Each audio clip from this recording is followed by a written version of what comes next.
मंच पे उपस्थित हमारे दिल्ली यूनिवर्सिटी के वाइस चांसलर श्री योगेश सिंह जी, जितना मैं उनको जानती हूं और मैंने उनको देखा है, जहां आज वो बैठे हैं ये उनके लिए कोई प्रोफेशन नहीं है, पैशन है। और इस पैशन के नाते लगातार आप काम करते हैं। एक बार जोरदार तालियों से योगेश जी का हम अभिनंदन करें। मुस्कुराते चेहरे के साथ इस बड़े परिवार को साथ लेके चलना एक बड़ी जिम्मेदारी है। और मैं देखती हूँ कि नेचुरल लोगों का, इस बड़े परिवार के हर सदस्य का आपसे जुड़ाव है। आप मुस्कुराते हैं तो सामने वाले हर चेहरे पे अपने आप खिलखिलाहट आ जाती है। आपको बधाई देती हूँ, आपकी पूरी टीम को बधाई देती हूँ। आदरणीय बलराम पानी जी, विकास गुप्ता जी, अनन्या जी, हमारे इस कॉलेज के प्रिंसिपल अरुण कुमार अत्री जी, हमारी बड़ी दीदी पायल मग्गो जी, और मेरे सामने उपस्थित आदरणीय नेगी जी जो डूटा प्रेसिडेंट हैं। मैं देख पा रही हूँ कपाई जी यहाँ बैठे हैं। जब हम लोग डूसू के प्रेसिडेंट थे तो कपाई जी उस रोल प्रोफाइल में थे जिसमें आज नेगी जी हैं, और हमें डांटते भी रहते थे, समझाते भी रहते थे। पर अभी योगेश जी कह रहे थे कि भाई यहाँ आते हुए अच्छा लगता है, आपके भी मन में खुशी होती है। मैंने कहा हाँ, पहले तो आप आने नहीं देते थे। मतलब आप, मतलब जो भी वीसी थे उस समय, मेहरा जी थे शायद, तो वो बाहर से ही हम धरना प्रदर्शन करते थे, बाहर से ही भगा देते थे, फिर थाने भेज देते थे, कभी कुछ और ऐसे हम झगड़ते रहते थे। तो अब इतने सम्मान से आप बुलाते हैं तो मुझे लगता है कोई मौका छोड़ना नहीं चाहिए। आदरणीय भागी जी भी यहाँ बैठे हैं, बहुत हमारी डियर प्रिंसिपल्स यहाँ पर हैं, मेरे खुद के कॉलेज की प्रिंसिपल मैम भी यहाँ बैठी हैं। सच में मुझे लगता है कि जब मैं यूनिवर्सिटी के किसी प्रोग्राम में आती हूँ, कॉलेज के किसी इवेंट में आती हूँ, तो आप सबके बीच में आकर के एक जुड़ाव, एक रिस्पॉन्सिबिलिटी इस दिल्ली यूनिवर्सिटी के प्रति हमेशा मुझे महसूस होती है। और मैं योगेश जी को यही कहना चाहती हूँ कि इस विश्वविद्यालय के लिए मेरे जिम्मे, आज जिस पद पर मैं बैठी हूँ, जिस जिम्मेवारी के साथ मैं दिल्ली को देख रही हूँ, मेरे लिए जो भी काम आप लोग समझे, मैं सहर्ष मन से उसको करना चाहूँगी, ताकि हमारी ये दिल्ली यूनिवर्सिटी विश्व की सबसे बेस्ट यूनिवर्सिटीज़ में आए। अभी आप ग्रेडिंग की बात कर रहे थे, NIRF, और उसमें आपने कहा शहीद भगत सिंह कॉलेज का बड़ा अच्छा ग्रेड है। मुझे लगता है कि अब कंपटीशन बाहर के कॉलेजेस और यूनिवर्सिटी में नहीं है, अब आपके आपस में ही इंस्टीट्यूशन का कंपटीशन हो रहा है। जो एक कॉलेज दूसरे कॉलेज से कैसे और बेहतर होगा, कैसे वहाँ पर एक्सीलेंस आएगी, कैसे वहाँ का इंफ्रा मजबूत होगा, इस पे आपके कॉलेजेस, आपके प्रिंसिपल्स, एडमिनिस्ट्रेशन खुद ही लगातार काम कर रहा है। और ये बड़ी अच्छी बात है कि आपका सपोर्ट है, मोदी जी का मार्गदर्शन है, दिल्ली सरकार आपके साथ खड़ी है। तो हमें लगता है कि ये गोल्डन पीरियड है। इस गोल्डन पीरियड में हम अपने इस दिल्ली विश्वविद्यालय को जितना आगे लेके जा पाएं उतना ही बेहतर है।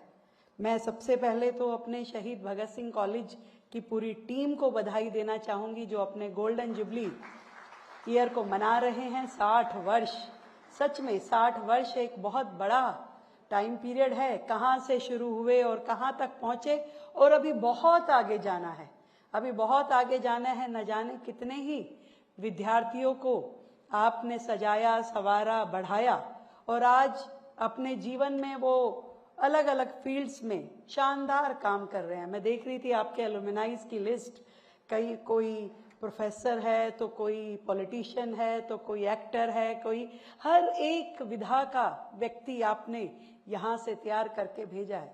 और सबसे बड़ी बात जो आपके लोगों में भी है, वो भावना राष्ट्र देवो भव। ये जो राष्ट्र देवो भव की भावना है, मैं ये मानती हूँ कि ये हमें अपने स्कूल से पहुँच के कॉलेज में, कॉलेज से अपनी अपनी फील्ड में इस भावना को जरूर इस दिल के कोने में रखना होगा, क्योंकि उसके बिना कुछ भी नहीं है। आज राष्ट्र देवो भव का मतलब जिसने समझ लिया, वही व्यक्ति आगे बढ़ सकता है, देश को आगे बढ़ा सकता है। और सही मायने में विकसित भारत की जब हम बात करते हैं जब हम मोदी जी को देखते हैं, मोदी जी विदेश के किसी टूर पे हैं और वहाँ पे हजारों भारतीय और भारतीयों के साथ में वो विदेशी नागरिक भी मोदी जी की एक झलक पाने के लिए वहाँ घंटों इंतजार करते हैं, तो हम सबको अपने देश पे बड़ा गुमान होता है, हम प्राउड फील करते हैं और इस प्राउड फीलिंग में हम सब जुड़ जाते हैं, एक एक भारतीय जुड़ जाता है। तो जब एक व्यक्ति देश के प्रधान मोदी जी ये करते हैं तो हम 140 करोड़ भारतीयों को उस पर गर्व होता है और हम सब यदि थोड़ा थोड़ा भी इसे करने लगेंगे तो मुझे लगता है कि हर भारतीय को अपने इस देश से, इस मातृभूमि से बहुत ही स्नेह होगा और इसको बढ़ाने में सब लोग जुट जाएंगे। बात ये भी हो रही थी कि बहुत शानदार हमारे इस युवा भारत के युवा जो दिल्ली यूनिवर्सिटी में हैं उनके लिए आप स्टार्टअप पॉलिसी की बात कर रहे थे। मैं आपको बताना चाहूँगी कि दिल्ली सरकार की ओर से अपने स्टूडेंट्स के लिए हमने स्टार्टअप पॉलिसी के तहत, इंक्यूबेशन के तहत 500 करोड़ रुपए इन्वेस्ट करने की बात की है जो हमारे इन युवाओं के काम आएगी। अभी हमने एक अटल कैंटीन शुरू की थी अटल जी के जन्मदिन, 100वें जन्मदिन के उपलक्ष्य में। तो एक कैंटीन अभी 16 अगस्त को जब पुण्यतिथि होती है माननीय अटल बिहारी वाजपेयी जी की, उसका उद्घाटन इस दिल्ली विश्वविद्यालय के परिसर में मैं आप सबके साथ करना चाहूँगी। वो अटल कैंटीन जहाँ शानदार भोजन सिर्फ 5 रुपए में मिलता है ताकि हमारे इस दिल्ली यूनिवर्सिटी के स्टूडेंट्स को भी उसका पूरा लाभ मिले, तो ये एक अचीवमेंट होगी। इसके बाद आप लोगों के सुझाव से और ज़रूरत होगी तो यूनिवर्सिटी में हम और भी अटल कैंटीन खोल सकते हैं। एक यू स्पेशल जो वर्षों से बंद थी, यू स्पेशल हमने खोली थी यूनिवर्सिटी के लिए, अब उसी की संख्या बढ़ाते हुए हम 50 रूट करने वाले हैं, वो भी बहुत जल्द हम दिल्ली यूनिवर्सिटी को सौंपने वाले हैं। इंदिरा गांधी यूनिवर्सिटी का एक बहुत बड़ा परिसर हम लोग आदर्श नगर के साथ निरंकारी जो ग्राउंड है वहाँ पर लेकर के आने वाले हैं, जो कि 10,000 एकड़ में वो पूरा परिसर बनेगा। और मुझे लगता है कि दिल्ली में शिक्षा के सभी इंफ्रा को बढ़ाए जाने की बहुत ज़रूरत है। पूरा देश, पूरा विश्व इस दिल्ली शहर को एक अपॉर्चुनिटी के रूप में देखता है। लोग चाहते हैं कि हमें अपनी शिक्षा पाने के लिए कहीं विदेश ना जाना पड़े, देश में ही साधन मिले, और उसके लिए दिल्ली से बेहतर कोई और राज्य हो नहीं सकता। मैं ये समझती हूँ कि दिल्ली में हम एक बेहतर एजुकेशन हब के रूप में दिल्ली को डेवलप करें। यहाँ पे प्राइवेट यूनिवर्सिटी हो, चाहे फॉरेन यूनिवर्सिटी हो, चाहे हमारी सरकारी विश्वविद्यालय हो, इन सब का शानदार इंफ्रा यहाँ पे हम दें ताकि विद्यार्थी जो है उसको यहीं पर रहने की, खाने की, पढ़ने की हर तरह की सुविधाएं मिले। कई बार मैं सोचती हूँ कि जो हमारे स्टूडेंट देश भर से आते हैं उनको अलग अलग जगहों पे यहाँ नियर बाय किराए पे अकोमोडेशन लेना पड़ता है। कई बार वहाँ बड़ी विकट सी स्थिति होती है, अच्छा भी नहीं होता माहौल, हाइजीनिक भी नहीं होता। जैसे तैसे करके उनको लगता है हमें 3-4 साल अपने व्यतीत करने हैं, तो चलिए बड़ा संघर्ष में वो लोग व्यतीत करते हैं। मेरा मन है कि दिल्ली सरकार की ओर से हम अच्छे हॉस्टल्स बना के दें ताकि दिल्ली यूनिवर्सिटी के बच्चे उसमें रह सकें और उनमें रहते हुए अपनी पढ़ाई पूरी कर सकें। तो इसमें जो इंदिरा गांधी यूनिवर्सिटी का मैंने बताया कि एक परिसर हम बना रहे हैं, तो उसी में ही हम चाहेंगे कि अपने दिल्ली यूनिवर्सिटी के स्टूडेंट्स के लिए भी हॉस्टल आपको बना के दें ताकि बच्चों का जो संघर्ष रहता है अलग अलग प्राइवेट अकोमोडेशन के लिए वो भी ना हो।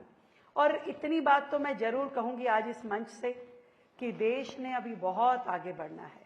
शहीद भगत सिंह जैसे युवाओं ने तो अपना जीवन दे करके इस देश पे न्यौछावर करके अपने देश के प्रति अपना प्यार दिखा दिया।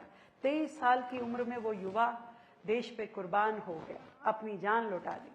और हम जो इतने लोग आज इस भारत भूमि पे हैं, हमें भी ये सोचना होगा कि देश के लिए मरने का मौका तो हमें नहीं मिलेगा, पर देश के लिए जीने का जो मौका आज हमारे पास है उसको जरूर हम अवेल करें। उसके नाते से अपने इस देश के लिए काम करें, देश को आगे बढ़ाएं। और हर एक कॉलेज, जो मैंने पहले भी वीसी महोदय को कहा था, एक एक कॉलेज को आप अपने आसपास की छोटी बस्ती से जोड़ें ताकि आपके युवा स्टूडेंट्स उस बस्ती के बच्चों से कनेक्ट कर सके, उनके सपनों को भी उड़ान दे सके और अपने लिए भी ये समझ सके कि जीवन में कितना संघर्ष है। आज यदि वो हमारे शहीद भगत सिंह कॉलेज जैसे इंस्टीट्यूशन में पढ़ पा रहे हैं तो ये उनके परिवार का, उनके माता पिता का, इस समाज का एक बहुत बड़ा आशीर्वाद उनके साथ है। और उनके रहने से किसी बस्ती का बच्चा भी आगे पढ़ाई कर सके, उसके मार्गदर्शन में आगे बढ़ सके, वो भी किसी बालक का हाथ पकड़ के ऊपर उठा सके। तो मुझे लगता है कि सोसाइटी में 1 और 1 11 के समीकरण होंगे और पूरा समाज आगे बढ़ेगा और पूरा देश आगे बढ़ेगा। मेरी ओर से फिर से ढेर सारी बधाई अत्री जी, आपको, पूरी टीम को, आदरणीय योगेश जी को। और योगेश जी तो देखो मंच पे बैठे बैठे भी, मैम वो 12 कॉलेज के लिए मुझे कुछ बात करनी है, तो उनको ना मंच पे भी पूरी चिंता रहती है। तो इन्होंने, मैंने कहा जी आइए चाय पीने के लिए। तो ये एक लगाव है कि छोटे से छोटा विषय हो या बड़े से बड़ी समस्या हो, उसके लिए आप कितनी शिद्दत के साथ में काम करते हैं, हर पल अपना यूटिलाइज करते हैं। मैं आपको सच में बहुत शुभकामनाएं देती हूँ कि ये डायमंड जुबली सेलिब्रेशन एक नई बयार लेकर के आप सबके जीवन में आए। थैंक यू सो मच मुझे बुलाने के लिए। आप सबको अभिनंदन, वंदन। Thank you, ma'am, for that deeply motivating and erudite address. Your reflections on public duty and the role of higher education in nation building have given our fraternity a renewed sense of purpose as we step into the future. To formally express our deep-seated gratitude to every member of this august assembly, I invite the convener Diamond Jubilee Celebrations, Professor Varinder Kumar, to deliver the formal vote of thanks.